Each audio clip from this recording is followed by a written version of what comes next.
Right now at 10, an irate woman scares passengers after their flight departing Houston makes an emergency landing. The Santa Fe School Board meets for the first time since the deadly school shooting to talk safety. And we're verifying, do you really have to slow down for those yellow lights when school is not in session?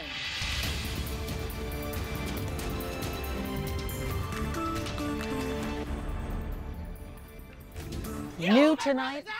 Marine snipers. You want to with the Marine?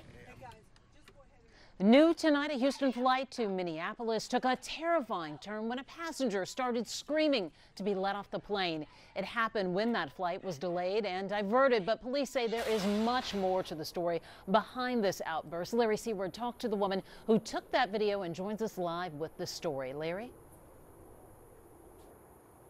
About an hour after takeoff, another passenger needed a doctor. Pilots landed early. Then a woman also needing help erupted. Watching and recording from row 14. Put me in a safe vest! Stephanie Calder flying her 15-year-old daughter McKenna to a volleyball tournament in Detroit, all but panicked herself. Let me the off, you bastards! Afraid of an irate fellow passenger's erratic outburst over an unexpected delay. I'm just worried that she's going to go even more irate, and so I just put my back towards my daughter and kind of shielded my daughter in case this woman decided to. I was one row behind the emergency exit doors as well. Now we were landed, but who knows what this woman could have done. Spirit Airlines Flight 346 left Bush Intercontinental around 8 a.m. Its planned stop in Minneapolis diverted when a man up front needed a doctor. The attendant thought that he was just sleeping, but he was actually in a coma. Pilots landed in Rochester, Minnesota, where paramedics had to call police for backup. All of a sudden, that's when the lady just starts running from the back of the plane, and she started saying, you know, that she's not going to calm down and wanting off of the plane and such. She got her wish. Police sent her to a hospital for mental health evaluation after being told she is a military veteran battling PTSD.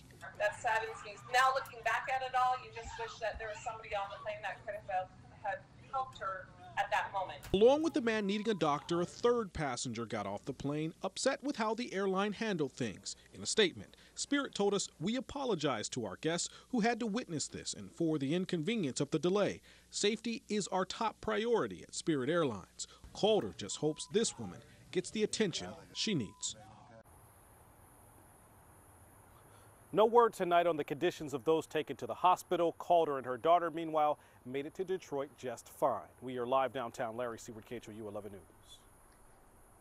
We are waiting to find out when Terry Thompson will be retried for murder in the choking death of John Hernandez. It happened last year outside a Denny's restaurant. The decision to retry the case was surprising since the jury was deadlocked 11-1 in favor of acquittal. Experts tell us it suggests most of the jury felt Thompson was justified and acted in self-defense. But there has been a lot of public pressure from activists to hold Thompson accountable. Meanwhile, his wife, former Harris County Sheriff's Deputy Shauna Thompson, will go on trial in October for her role in the incident. Well, the manhunt continues tonight for the three men who terrorized a family in Fort Bend County overnight. They are accused of holding the homeowner's 7-year-old son under hot water while demanding money. It is believed the father was targeted because he owns his own business. Sheriff Troy Nails calls the robbers cowards who committed the worst kind of crime against a family. New tonight, we have just learned the local restaurant owner who died in a plane crash last night had just gotten his pilot's license last month. Greg Bowes and his wife Julie both died in the crash, but Greg's 17-year-old son survived and is in critical condition. Air traffic control says the pilot reported low fuel and landing gear problems just before the plane crashed and burst into flames. The NTSB is still looking into exactly what went wrong. Bowes owned the Lone Star Grill in Bay Cliff. The restaurant stayed closed today so employees could grieve, but they will reopen tomorrow. For the first time since that deadly shooting at Santa Fe High School, the school board is meeting tonight to talk about safety, and parents are there trying to make their voices heard. Levi Ismail joins us live with some of their biggest concerns. Levi? Well, Mia, August is not that far away, and soon after that, kids are expected back in school. Now, what you saw tonight was parents upset at the idea that they haven't seen any tangible changes made to protect their kids before that date. If the school is not willing to make any changes as soon as tomorrow, as soon as next week, how many of y'all are willing to get y'all's kids out of these schools? Please stand up. Time is running out, and while options may be plenty, waiting is not one of them at Santa Fe ISD. My son is dead because y'all didn't address it. Parents believe they're being left out, while decisions on their child's safety is made behind closed doors. There's been very little communication. What there was kind of fluff. Parents like Mark Bratcher want there to be no doubt that security is the priority. On this sheet and on their website, hundreds have signed endorsing the idea of metal detectors. That's not prison. It's a school, and we do it everywhere else. We protect our adults. We protect our leaders. We ought to be protecting our kids. Board members say everything is on the table. We have to get this right, but we cannot sit here and do nothing. Now, Rhonda Hart agrees, but her sign makes it clear guns in the hands of teachers shouldn't even be considered. As a parent that just lost a child, I think that putting more guns into the school is like fighting a fire with gasoline. Several metal detectors have been donated to the district, but critics call them ineffective. There's nothing foolproof. I mean, there's no guarantee we're going to wake up tomorrow. But to say we can't do anything because something's not foolproof is just, I hate to use the word again, but asinine. The more voices heard, the more metal detectors appears to be the consensus. One solution this board can't afford to ignore. If you don't fix it, we will.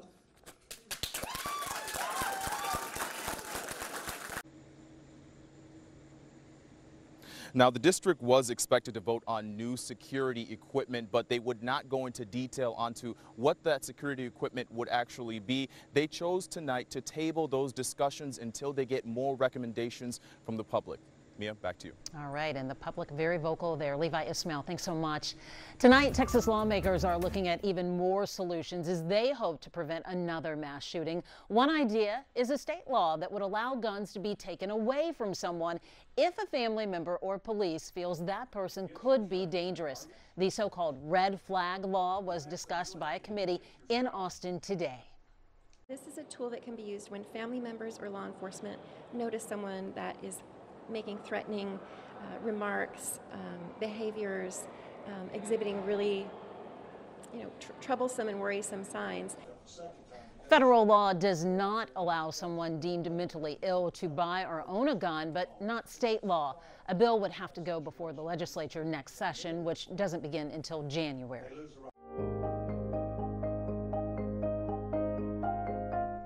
Tonight, President Trump rallied supporters in South Carolina. He doubled down on his idea to eliminate judges and courts from the illegal immigration process. Over the weekend, the president tweeted that people crossing illegally should be deported without due process. And tonight, the president again said that would be his ideal solution.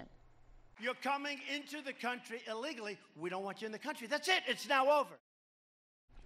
Meanwhile, we got an inside look at the immigrant children's shelter in Tornillo, Texas. That is east of El Paso, with kids living in a large tent community. As of the last update from Homeland Security, more than 2,000 children remain separated from their parents. Now this. Remember this billboard in the Texas Panhandle? It went viral last week for telling liberals to get out of Texas. Well, today, a new billboard has a response. This one says, Texas is for everyone, not for bigotry. Welcome, y'all. An Amarillo resident started a GoFundMe to pay for the billboard. He raised more than $3,000 to keep this one up for 4 weeks. By the way, the other billboard has already been taken down.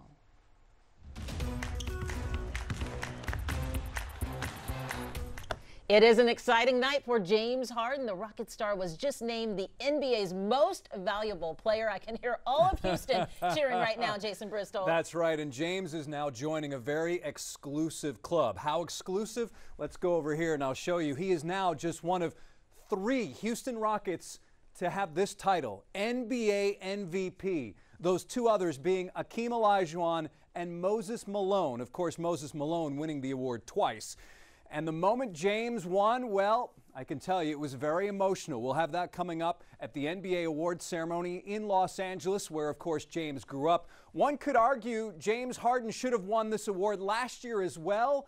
I imagine he would argue that, but tonight he beats out both LeBron James and Anthony Davis from the Pelicans, and in minutes. It is James' reaction, not from the stage, but just minutes after he's named the NBA's most valuable player. Mia? It's like the old Etta James song, At Last, right? Thanks, Jason. We'll see you soon.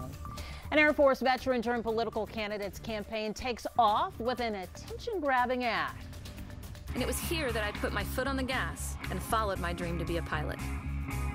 And that meant opening, pushing, sometimes kicking through every door that was in my way. The part political ad and documentary style video from this newcomer to Texas politics that is now gone viral. And those pointy rims known as swingers are huge in Texas, but find out when these Texas-sized ornaments become illegal. And say hello to Sully. Former President George H.W. Bush gets a new pet. What makes this handsome little guy so special?